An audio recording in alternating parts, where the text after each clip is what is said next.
Ce qui est bon, et nous pouvons dire gloire à Dieu, c'est que quand on travaille, on s'enrichit. Quand on travaille, on est content après. Shalom, shalom, chers amis auditrices. Shalom, chers amis auditeurs. Vaincre la paresse et embrasser la diligence est le thème sur lequel nous avons parlé il y a 2 semaines. Aujourd'hui, nous allons conclure ce thème en rappelant toujours Proverbe 12, 24 comme texte de base, qui dit que le zèle d'un homme lui vaut des richesses, mais la paresse mène à la misère. Dans la première semaine, nous avons parlé des causes de la paresse. La deuxième, des conséquences. Et aujourd'hui, la troisième et la dernière semaine, nous parlerons des bienfaits de la diligence. On peut dire que la diligence, c'est la vigilance, c'est le travail, c'est l'activité. Permettez-moi de dire, c'est la chaleur. Et quand vous regardez le verset, vous allez voir qu'on peut le découper en deux. Le zèle d'un homme lui vaut des richesses. C'est de là que nous pouvons parler des bienfaits de la vigilance, les bienfaits du travail. Quand quelqu'un travaille, il ne peut que s'enrichir. Il ne peut que s'enrichir. Il est satisfait. Il est content. C'est vrai que le travail, c'est dur. Le travail, ça fait mal. Le travail fait transpirer. Le travail fait perdre de l'énergie. Le travail fait réfléchir. Le travail, c'est un grand risque. Mais, alléluia, ce qui est bon, et nous pouvons dire gloire à Dieu, c'est que quand on travaille, on s'enrichit. Quand on travaille, on est content après. Quand on travaille, on est satisfait de son propre travail, satisfait de sa situation. Le travail vous fera remarquer une croissance personnelle. Vous allez remarquer dans votre vie qu'il y a eu un changement. C'est pourquoi les gens travaillent, sont devenus riches.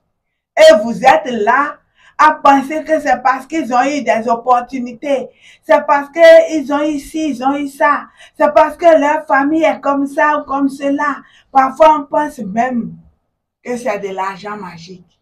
La magie ici, c'est le travail. La magie ici, c'est qu'il a souffert.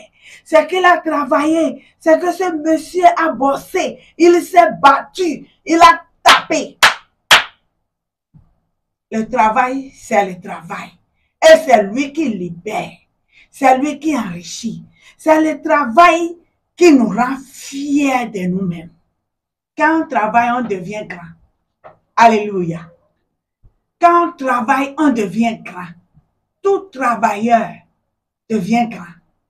Quel que soit ce que vous avez fait comme travail, ça vous donne toujours des pas en avant.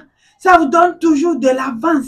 Et je voudrais vous inviter, chers amis auditeurs, pendant que vous m'écoutez, commencez à penser à votre travail. Cherchez quelque chose à faire si vous étiez sans travail.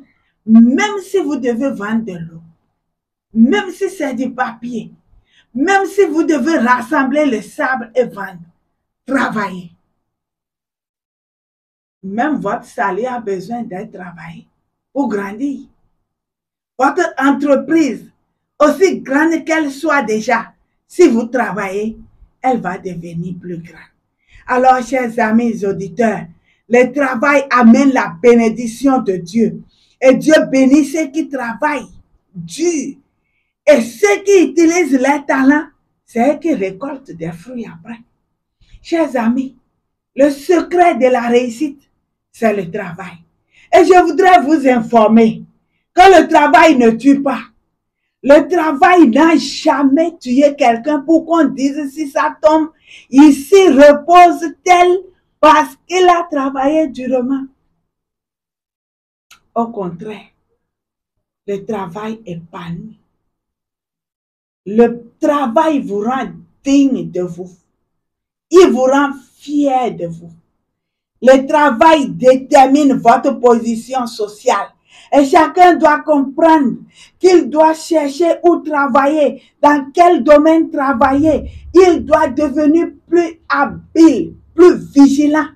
Gardez le travail. N'attendez pas que le travail vous cherche, chers amis. Cherchez le travail. C'est l'homme qui cherche le travail. C'est l'homme qui cherche les opportunités. Restez là à penser que, ah non, je cherche les plans. Non, je cherche ci, je cherche ça. Non, c'est au contraire un choc. Personne n'a l'argent pour donner. Mais chacun travaille pour son propre épanouissement. Chers amis auditeurs, je voudrais vous dire que Dieu n'est pas un Dieu paresseux pour bénir un paresseux. Dieu bénira toujours ceux qui ont su travailler. Il ouvrira des portes de bénédiction sur ceux qui se sont battus. Je voudrais vous inviter à vous lever, à sortir de votre sommeil, à sortir de votre statut stable où vous êtes assis, satisfait du peu que vous avez. Il y a des gens qui pensent qu'ils ne vont pas devenir riches. Ils ont signé la pauvreté, signé la souffrance. Ils sont d'accord. Ils voient la souffrance marcher vers eux. Ils sont assis. Ils attendent qu'elle vienne les écraser. Je voudrais réveiller ces gens et leur dire que c'est le moment de travailler. Chers amis, si nous travaillons, nous n'aurons besoin de personne pour développer notre vie, pour développer notre foyer, développer notre famille, notre société et même notre monde.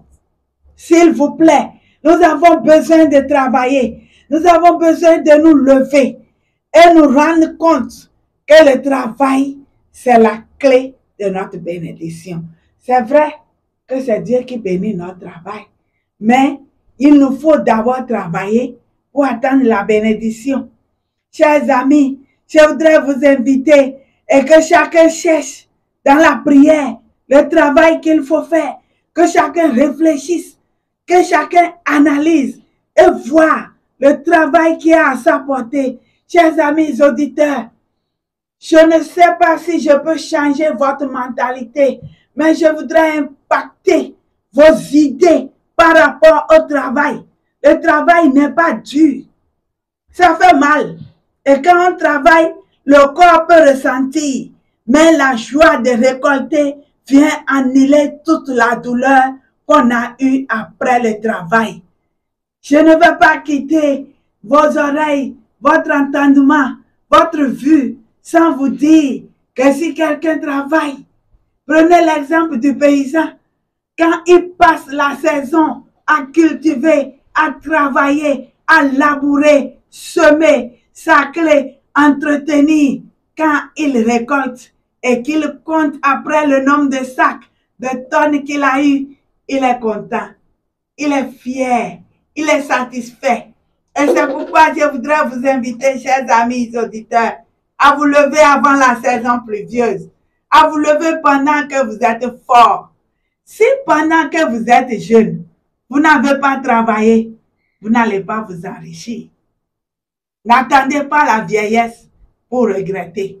Je vous invite, chers amis, à comprendre que le travail ne tue pas. À comprendre que nous devons vaincre la paresse et commencer le travail. Que nous devons dominer la paresse et rester vigilants. Shalom à vous tous. Soyez bénis et allons au travail. Dieu bénira notre travail au nom puissant de Jésus-Christ.